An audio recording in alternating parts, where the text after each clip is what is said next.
Do you love gorgeous jewelry? Then stay tuned for today's episode of Deeper Living.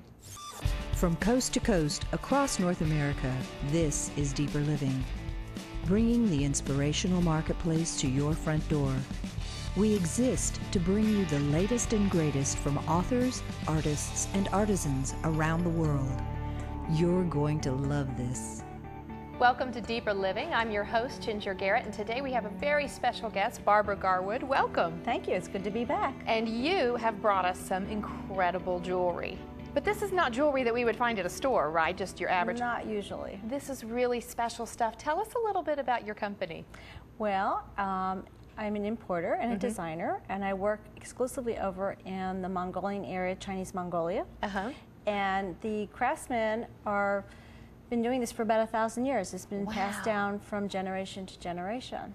Fantastic. So what specifically are they passing down? How to choose stones, or? No, how to actually manipulate the sterling silver, how to do the gold, how to do the enameling. I select all the stones and I design all the pieces and give them the drawings, take everything there, and they put it together for me. So it's a combination of my ideas and their craftsmanship. And how did you get the idea to approach Mongolian people to do a jewelry line? Well, actually, it's their own craft. But I have been a textile designer most of my life. I went to school and have a textile design degree. And I was teaching textile design in China. And also, I had been traveling to Hong Kong and found a piece of jewelry there that I liked. Didn't think much about it. Came back to the States, and women would ask me, "Oh, where'd you get that? Where'd you get that? Where'd you get that?" And eventually, I went back to teach again and got my interpreter to help me find the craftsman. And it took, it was over a course of about 4 months. I asked him to make the trip to an area where I had found some pieces actually in Shanghai in a store, and got him to talk to them because my Chinese is not so great. And he got them to give him exactly where the village was. So it was over a course of about 4 months with a little bit of research. And he finally located the village. Okay, so you go into the village, and what next? Well, I got some pictures and just started really buying what had been made maybe 100 years ago. Just some of the designs that were from there. But I was a textile designer, so I didn't really know much about jewelry, so I had to teach myself the jewelry business. So when I came back to the States and they had shipped them over, I began to sell them and learned right away what the American customer liked and what they didn't like. So being an artist all my life, I was able to listen to my customers and say, okay, change this, because you have to remember the original pieces were done for royalty, for the Mongols. So they were big cuffs and kind of had a lot of height to them. Well, that doesn't work for the American in front of the computer typing, right? They had to adjust the whole design. So that's what I did. And then I learned about gemstones over the years, taught myself that business, and began to feel comfortable buying gemstones to be able to put in the jewelry. So now I get my stones from all over the world. And what does it mean to the craftsmen that are working on these pieces? What does it mean to them to know that their work is going out into the world? Oh, when I go there, they always say through the interpreter, "We're very, very grateful for your business." They're very appreciative. Yes, they enjoy it. What would happen to their craftsmanship if you weren't there? Would it continue? No. No. I've been doing it now for 14 years.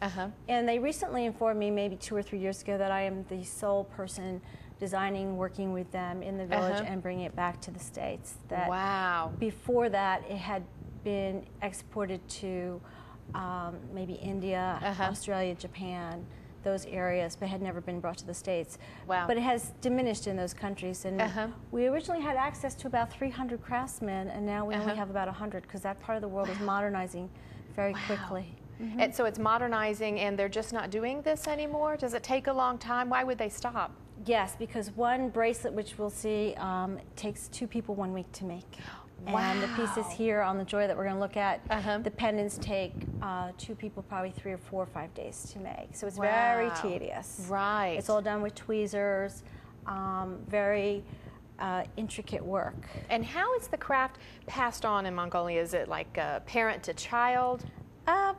Probably. Sometimes they can put the word out in the different communities that they need more workers, and then they train them, more craftsmen, and they train them. So it's a couple of different ways. Wow. Such interesting stuff. I've never heard of a jewelry line that has such a rich history to it. Yes. I want to look at some of these pieces because they really are phenomenal and hear more about your story. So stay with us and we will be right back on Deeper Living.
Welcome back to Deeper Living, and we are here today with Barbara Garwood, and you have got some incredible jewelry. This is always one of our most popular episodes. So great. Walk me through some of these pieces that you've brought today. Well, this over here is sort of an abstract heart. It's amethyst, and the earrings are the coordinating abstract heart shape with it. Oh, they're gorgeous. And one of my trademarks, we can do this together. You can pull the other side up oh, here. Okay. Is Just the pull? magnet. Yeah. Pull. Some magnetic Look clasp. at that. Oh, I love that. And it catches right away. Perfect. It's great for anyone who has maybe arthritis in their hands. Right. And just people love it anyway because it's very easy. You Right. don't have to Right. fiddle with the clasp Sure. in the back. So. Oh, and it's great because there are so many times I'm trying to put a necklace on and I can't get the clasp. Exactly. Oh, and it's so beautiful. And this is all hand done with tweezers, all the work on here. Unbelievable. And also the color work around the stone is enameling. And this is real glass enameling. It's not a resin or a plastic that's painted on there. It is literally fired at 1500 degrees. Wow. And it's a powder form. They blend the colors on there according to my drawing. Yeah. And then they are fired and it becomes literally permanent glass on the piece. So how neat. It's the same technique as the original Fabergé eggs. Wow. The only difference is we're working with sterling silver as a base, and we're 24 karat plating it, so it's much more affordable. Right. It's not solid gold like they were done for the czars of Russia, that type of thing. Right. So this is history. This is a tradition that's been passed down. It was created for royalty. Yes. I mean, what rich history for jewelry. Right. And part of the history also, it was done for the Inner Mongolian area, and then it was brought down in the 16 and 1700s to Beijing, China, and it was done for the Qing Dynasty empresses, which is in the 16 and 1700s. So there are two influences. In fact, some of the pieces we've done have not very much enamel at all, or no enamel, and this is they call it the Beijing style. Oh, okay. And you said a necklace like this would take 2 weeks? No, the pendant part would take 2 people, probably about 4 or 5 days to make that one pendant. Wow, yes. such craftsmanship. And our chains are a base metal, and they're 24 karat plated. So, but the actual unit itself is sterling. They're all stamped on the back, and they have 925, so you know it's sterling, and my initials BG, so you know they're my originals. And so what does 925 mean? I've always wanted to ask that. 92.5% pure silver. Oh, okay. Well, there you go. Now I know. Yes. Tell me about this other gorgeous necklace you brought. This one here is the stone is peridot. Again, it's 24 karat over sterling. The stone is probably a 10 by 8 millimeter size faceted peridot. Gorgeous. And the enameling is in the design of a cross there. And these beads I have made in Indonesia. They're hand blown glass beads. Wow. And I think there's 8 strands there that we put on it. Absolutely gorgeous. And what's your inspiration for this jewelry, for the designs that you create? I don't know, they're just in my head. You know, I've traveled the world. I've done a lot of volunteer work and missionary work over in different countries. It's a passion of mine as a Christian. And I think just because I've traveled so often, I have a lot of ideas in my head. I've seen a lot of art. I've been to Italy, seen a lot of the art over there, and having been an artist since I was 4, there's just a lot of ideas in my head. Yeah, you talk about your passion and your faith, and really those two have come together in this jewelry line. Share with us a little bit about the faith that's behind this jewelry. Well, originally I had wanted to be a missionary, and God saw it differently. He knew what would be best for me, and I ended up becoming a tent maker missionary, and so my jewelry allows me to travel, to work with different groups in different countries for different periods of time. And also through the business, I can support missionaries overseas. And I have about 8 different missionary families that I do support through the profits made through the business. Wow. So, and the Mongolian region, that's not a heavily Christian region, is it? No, not. And China, of course, is atheist. So a lot of things I've done have been sort of undercover, being able to take Bibles and study materials into the country through my travels. And God always protects me. I seem to be invisible when I enter in. And so, you know, it's been 14 years with this business doing that, but when I was teaching design and things and working in Taiwan, I did it then also. Wow. So, and I bet a lot of times you're really one of the first Christians that they've ever encountered and known in a relationship type. Yes, that's for sure. How does that impact them to work with you and see how your faith is lived out? Well, they know that I'm reliable. I always pay on time, and I've been able to give them sometimes the Jesus film and things like that. And they respect me. I'd say I'm very well respected, and they know that my faith is a big part of that. They understand that it builds bridges. And not always do I see the results of it, but I'm planting seeds. Right. And when a woman is wearing this piece of jewelry, as the creator, as the artist, what is it that you want her to feel? Beautiful. Yeah. And the jewelry, I notice that most women say, oh, I get so many compliments when I wear it. So I really feel they get attention, and for some women that's a good thing. Maybe they haven't had a lot of attention and affection in their life, and this helps them receive some of that. Right. You know? And it's so neat to be able to say them, you know, how this piece was created and where it comes from. Oh yes, and you know, for many years, people and ladies have bought it from me directly, so they feel they know the artist and they know my story, and a lot of women. And as well as their husbands sometimes feel that they get to contribute to my cause also. Right. I'm enrolling them in my purpose, and they end up with a passion for what I have a passion for helping the people in the other countries. And that's part of my mission statement, that we really want to enroll the public in the same cause that I have and the same passion. Great. Well, sit tight. We will be right back with Barbara Garwood.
Welcome back to Deeper Living. Today we have Barbara Garwood, who makes the most beautiful jewelry you have ever seen. It's almost a cat fight when you come on the set because we all want this jewelry. Tell me about these pieces that you've brought. Well, this one is a set of amethysts, and these are large amethysts. They're beautiful. If we can kind of focus on those, they are just gorgeous large amethysts, and I believe there's 7 of them in that bracelet. Maybe 8. Unbelievable. And it's all handmade. This is one of the pieces I was talking about that doesn't have much enamel with it. It's just a little hint of it. Right. And we're highlighting the silver. And this silver has been antiqued. We have done a treatment to it that forces it to look old, but it adds a lot of character to the silver, and you actually see the weaving and the interstices of the silver much clearer when it's antiqued. And we did that with the pendant also. It's just gorgeous. The earrings, these are all coordinating together. Now this chain is also magnetic. We can demonstrate this one again. Perfect. There you go. Oh, and then it just love that. finds itself. How did you get the idea to do that? Well, I actually saw them at one of my suppliers, and I said, wow, these work perfect for my jewelry. And I love them, and I tried them out, and people love them, and I just continue with them for many years, and they're just great. Now, they are base metal, and then the other one that we saw was 24 karat plated. This one is silver plated, and this is also antique to look old. Oh, and that's what I love about your work. It's so different, and you can tell, the eye picks up immediately that hours have gone into each piece. I didn't realize how, you know, I buy so much just costume stuff. I didn't realize the difference that craftsmanship can really make. Right, and these pieces, well, this is the bracelet I was saying takes 2 people 1 week to make. Wow. All of our bracelets are in that time frame. Right. There's a lot of work, and it's an ancient art done with tweezers, and then all the little shapes in here are done with the enamel powdered and then put in the kiln and fired. So, wow. Now when they do all the layers of wires, there's no form underneath that. They form each piece, and then they put it in the kiln, and they have the temperature set to 1725 degrees Fahrenheit, and it slowly melts the silver just to the melting point, and they all fuse together, and then they cool it. So that's how it's kept together, because you could never use solder. It would be too bulky and lumpy. It would destroy the design. What an exact process. Yes. Tell me about this other piece that you bought. It's stunning. Now these are these are pearls. But they're green. Yes, they're freshwater pearls, and they're dyed green. They now come in many colors, which is fun. Oh, and they're beautiful. And our clasp here is like this. Okay. It's a piece that slides in. And this stone right here is a serpentine. That's a stone I get from Peru. Okay. It's a beautiful green stone, and it has interesting matrix, which is the black and the creamy lines in it. And the bottom stone here is an amethyst. And how do you know what colors will work? Because when I see this, I would never have thought to put these greens and these purples together and the blues. It's a gift from God. That's all I can tell you, because it just comes to me naturally, and I get asked a lot, and I said, I don't know, I just know how to put the colors together, and it's really truth. And I have gone to design school. I have a degree in textile design, and I did learn some things about color, but I have been drawing and painting and an artist since I was 4, so it's just a gift I have. Okay. Tell me about the earrings that go with this too. They have that same stone in them? Yes, the serpentine, and then there's the enameling around the outside, and this is the 24 karat gold plate also over the sterling. Oh, gorgeous. And who buys jewelry the most from you? Is it women buying for themselves, or is it men looking for gifts? I'd say women buying for themselves most of the time. And then there's a lot of gift giving. And I have been doing this for 14 years, so there's a lot of people now who have armoires full of my jewelry. They tell me they have collections going down. Right. And a lot of women feel they want to pass this down to their daughters or to their daughter-in-laws, because it is a classic look. It's an old look. And to be honest with you, I don't think it's going to be around forever. Right. As times change. Right. And they have the collections with the intent to pass it down to other family members, and it has that heirloom quality about it. Yeah, you know? Absolutely. And your jewelry is changing lives, isn't it? Yeah. Yes. If you buy a piece, you know, like I had said before, I support about 8 missionary families in different countries. Wow. Some in Asia, some in Afghanistan, in China, different places, and a percentage of my dollars go over there too to help them. So it kind of comes here this way and goes back again. Yeah, it really shows that every little thing makes a difference. Even if you're choosing between two different gifts, giving something like this, it's a small gesture in a way, but it impacts the world, doesn't it? Yes, absolutely. Yes, if you buy something that helps a cause or supports something that you believe in, by all means buy it to give as a gift and as well to support another purpose. Wow. Yeah. Well, we only have a few minutes left. We're going to take a quick commercial break. I hate to do it, but we will be right back with Barbara Garwood.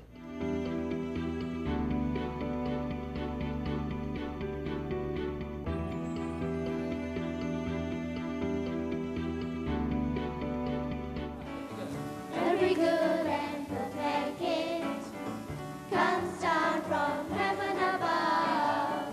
Every good and perfect gift from above.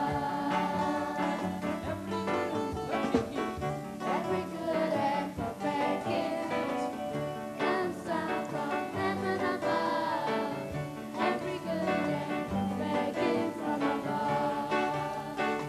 From the Father of lights. From the Father of lights, we move there. Please no changing. From the Father of lights, who's always the same. Praise the Lord, oh, praise the Lord, oh, every good and perfect gift. Let's all sing it together. Comes down from heaven above. Every good and perfect gift from above. Every good and perfect gift. Every good and perfect gift comes down from heaven above. Every good and perfect gift from above. From the Father of lights. From the Father of lights, we move there. He's no changing. From the Father of lights, who's always the same. Praise the Lord, oh, praise the Lord, oh, yeah. Up we go. Praise the Lord, oh, praise the Lord, oh, yeah. Every good and perfect gift comes down from heaven above. Every good and perfect gift from above. Every good and perfect gift. Every good and perfect gift.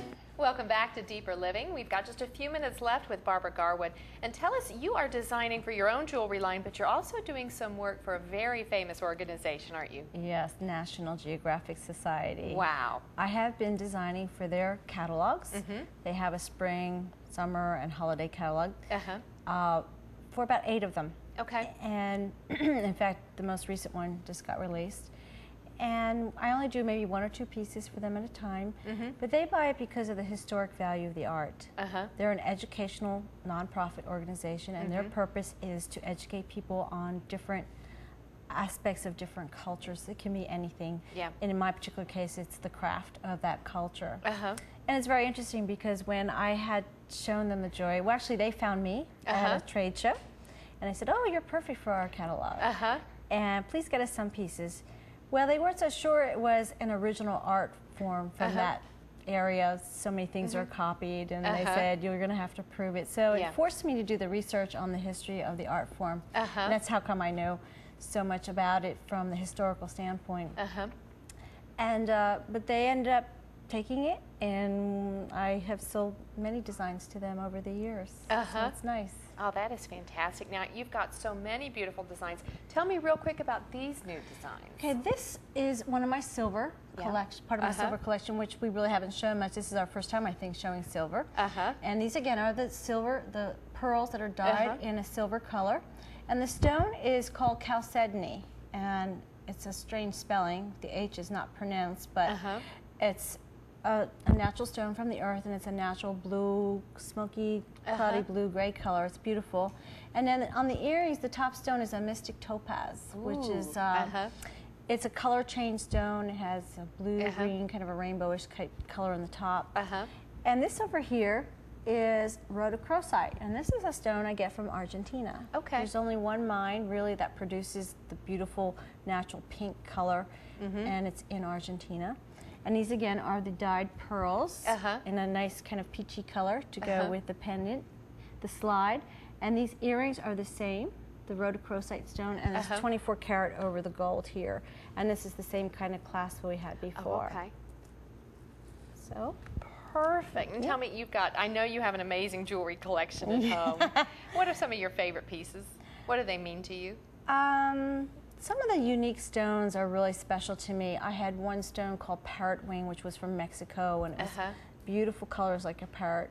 And unfortunately, when I went to get more, they said the mine had been mined out. So my one piece to me is very special for that reason. It can't be had anymore. And I have another stone, chrysocolla, that comes from Peru that I happen to like a lot. And some of my bracelets, the unique craft or the design that came out maybe more exceptional than I ever thought it would come out is very special to me. Right. And you said that a lot of moms buy these because they want something to pass on to their girls.